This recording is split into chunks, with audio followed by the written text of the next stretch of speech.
तुला कळतंय ना, मी अजूनही माझं नाव आसावरी बिराजदार लावते, तुझं आडनाव नाही लावत आहे.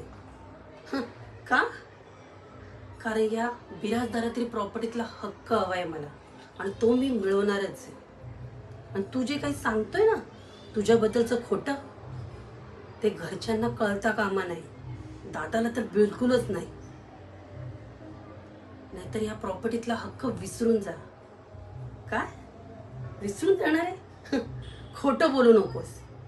पण हे प्रॉपर्टीपेक्षा तू माझ्यासाठी जास्त महत्वाची आहे.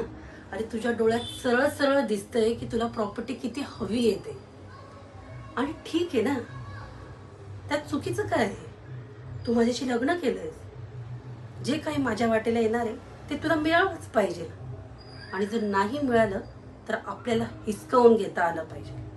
आणि त्यासाठी साम दाम दंड भेद जे काही वापरावं लागलं ना ते वापरू, आणि हक्क मिळवूनच राहू.